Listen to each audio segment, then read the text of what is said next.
আসসালামু আলাইকুম এভরিওয়ান, আশা করছি সবাই বেশ ভালো আছেন। তো চলে আসলাম নতুন একটা ভিডিও নিয়ে। তো বন্ধুরা, আজকে আমি একটা দারুণ ট্রিক্স নিয়ে কথা বলবো, আর সেটা হচ্ছে আমরা যারা ইউটিউবিং করি, ইউটিউবে বিভিন্ন ধরনের ভিডিও আপলোড দিয়ে থাকি। অনেক সময় আমরা টিউটোরিয়াল ভিডিও তৈরি করি, অথবা অনেক সময় আমরা ব্লগিংয়ের জন্য ভিডিও তৈরি করে থাকি। তো ওই সমস্ত ভিডিওগুলোতে কিন্তু আমরা অনেক সময় ব্যাকগ্রাউন্ডে অনেক মিউজিক ব্যবহার করে থাকি, এবং আমরা অনেকে জানি না হয়তো কোন মিউজিকটা অ্যাকচুয়ালি কপিরাইট এবং কোন মিউজিকটা কপিরাইট ফ্রি। তো এটা আমরা না জেনে কিন্তু অনেক সময় আমরা ইউটিউবে ভিডিও আপলোড করে থাকি। তো এখন কথা হচ্ছে, আমাদের ভিডিওটা ইউটিউবে আপলোড হয়ে গেছে, অনেক লম্বা একটা ভিডিও। তো এখন আমাদের পুরো ভিডিওটা কিন্তু ইচ্ছা করলে আমরা ইউটিউব থেকে ডিলিট করতে পারবো না। তো আমরা আজকে আমি যেটা দেখাবো সেটা হচ্ছে ওই লম্বা ভিডিও বা যে ভিডিওটাই হোক, ওই ভিডিওটা থেকে কীভাবে আমরা খুব সহজে শুধুমাত্র যে মিউজিকটার জন্য ভিডিওতে কপিরাইট আসছে, সো ওই মিউজিকটা কীভাবে আমরা নিমিষেই রিপ্লেস করে অন্য একটা ইউটিউবের মিউজিক অ্যাড করে আমরা ভিডিওটাকে নর্মাল ভিডিও বা মনিটাইজ ভিডিও হিসেবে চালিয়ে দিতে পারবো। তো সেই ট্রিক্স নিয়ে আজকে কথা বলবো। তো বন্ধুরা, সম্পূর্ণ ভিডিওটি দেখুন। আশা করি যাদের ভিডিওতে এই মিউজিকের জন্য কপিরাইট আসে, আপনারা খুব সহজেই ইউটিউবের সাহায্য নিয়েই ইউটিউব থেকে আপনারা খুব সহজেই কপিরাইটটা দূর করে ফেলতে পারবেন। তো তার জন্য অবশ্যই আমার চ্যানেলটা সাবস্ক্রাইব করে দিন, আর ভিডিওটি ভালো লাগলে অবশ্যই একটা লাইক এবং কমেন্টস করতে ভুলবেন না। তো সম্পূর্ণ ভিডিওটি কন্টিনিউ করতে থাকেন, আশা করছি ভালো কিছু শিখতে পারবেন। তো বন্ধুরা, সর্বপ্রথম আমরা কম্পিউটার স্ক্রিনে চলে আসবো।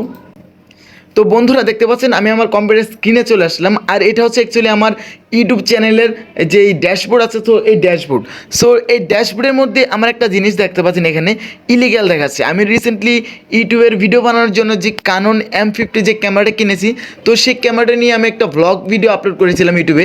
আর সেই ব্লগিংয়ের মধ্যে আমি একটা মিউজিক অ্যাড করেছিলাম ক্যাপকাট থেকে, সেই মিউজিকটাকে তারা কপিরাইট ধরেছে। তো এখন আমি যেটা করব, আমার ওই কপিরাইটের জন্য কিন্তু এই ভিডিওটা আমার মনিটাইজ হচ্ছে না। তো আমি এই মিউজিকটাকে রিমুভ করে সেখানে নতুন একটা মিউজিক আমি ইউটিউবের সাহায্যে রিপ্লেস করে দিব, যাতে আমার ভিডিওটা মনিটাইজ হয়ে যায়। তো সেটা কী করার জন্য আমি যেটা করবো, এখানে দেখতে পাচ্ছেন আমার এই যে ভিডিওটা দেখতে পাচ্ছেন, ইউটিউবের ভিডিও বানাতে কানন M50 কিনলাম। তো এটা মনিটাইজ হচ্ছে ইলিগ্যাল, এবং এখানে দেখা যাচ্ছে রেস্ট্রিকশন হচ্ছে কপিরাইট। তো এটা জুনের 18 তারিখে আমি ভিডিওটা আপলোড করেছিলাম, তো তারা সেখান থেকে কপিরাইট ধরেছে। তো এখন আমি এটাকে রিপ্লেস করবো। তো তার জন্য যেটা করব, আপনার প্রত্যেকে জাস্ট ইউটিউব স্টুডিওতে চলে আসবেন। ইউটিউব স্টুডিওতে এসে জাস্ট কন্টেন্টে ক্লিক করে আপনার যে ভিডিওটা এখানে আপনাদের মিউজিকের জন্য কপিরাইট ধরবে, তো সেই কপিরাইট ইস্যুটা রিমুভ করার জন্য আপনারা জাস্ট এখানে প্যান আইকন দেখতে পাচ্ছেন, এডিট। সো এই এডিট অপশনে ক্লিক করবেন। সো এডিট অপশনে ক্লিক করলে পাশে একটা অপশন পেয়ে যাবেন, সেটা হচ্ছে কপিরাইট। সো এই কপিরাইট অপশনে যখন আপনারা ক্লিক করবেন, তখন কিন্তু অ্যাকচুয়ালি যেই জায়গাটায় কপিরাইট ধরেছে, তো সেই জায়গাটা অ্যাকচুয়ালি শো করবে। তো দেখতে পাচ্ছেন এখন এখানে দেখাচ্ছে, এখানে দেখেন সাদা একটা মার্কার আছে, এবং এখানে দেখেন ট্রাভেল ব্যাকগ্রাউন্ড সামার মিউজিক, এটা হচ্ছে 1 মিনিট 22 সেকেন্ড থেকে 2 মিনিট 48 সেকেন্ড পর্যন্ত এটাকে তারা কপিরাইট ধরেছে।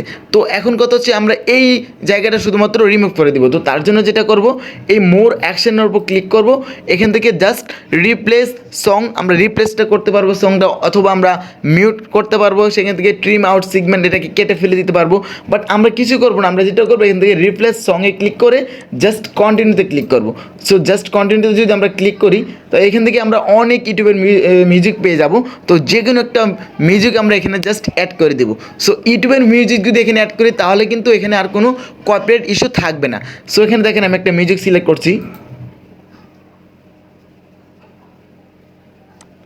ওকে, আমি এই মিউজিকটাকে শুধুমাত্র জাস্ট এখান থেকে অ্যাডে ক্লিক করব। অ্যাডে ক্লিক করলে দেখতে পাচ্ছেন উরবান যে উপরে মিউজিকটা ছিল, সেম ওই মিউজিকটা জায়গায় আরেকটা মিউজিক আমার অ্যাড হয়ে গেছে। তারপর আমি এখন থেকে সেভের উপর ক্লিক করব, জাস্ট এখানে দেখেন ready to replace song, just সেভে ক্লিক করে দিলাম। তো এখন যেটা হলো, আমার কিন্তু শুধুমাত্র যেই জায়গাটায় কপিরাইট আসছিল, সো ওই জায়গাটাই শুধুমাত্র মিউজিকটা চেঞ্জ হয়ে যাবে। সো এইভাবে করলে কিন্তু খুব সহজে আপনারা যে কোনো ভিডিওতে মিউজিকের জন্য কপিরাইট আসলে সেই মিউজিকটাকে ইজিলি ইউটিউবের সাহায্য নিয়ে রিপ্লেস করে ফেলতে পারেন। তো এই ট্রিক্সটা আশা করছি যারা ইউটিউবের মিউজিকের জন্য কপিরাইট ইস্যুতে ভুগতেছিলেন, তাদের জন্য অনেক বেশি কার্যকর হবে। তো আমার চ্যানেল নতুন হয়ে থাকলে অবশ্যই আমার চ্যানেলকে সাবস্ক্রাইব করে দিন, আর আমার পেজে নতুন হয়ে থাকলে অবশ্যই আমার পেজটিকে ফলো করে দিন। আর হ্যাঁ বন্ধুরা, যারা পেজে বেশি বেশি ফলোয়ার আর্ন করতে চান বা গেইন করতে চান, তো তারা যেটা করবেন, অন্যের ভিডিও দেখবেন, অন্যের ভিডিওতে লাইক কমেন্টস বেশি বেশি করবেন, এবং আপনারা ফেসবুকে নিয়মিত হওয়ার চেষ্টা করবেন। তাহলে দেখবেন আপনারা খুব সহজেই ফলোয়ার গেইন করতে পারবেন, আপনার পেজের রিচ, এঙ্গেজমেন্ট প্লাস সব কিছু অনেক বেশি দ্রুত বাড়া শুরু করবে। তো ইনশাআল্লাহ দেখা হচ্ছে পরবর্তী নতুন কোনো আরও ভিডিও নিয়ে। তো ভিডিওটি ভালো লাগলে অবশ্যই শেয়ার করে দেবেন বন্ধুদের মধ্যে।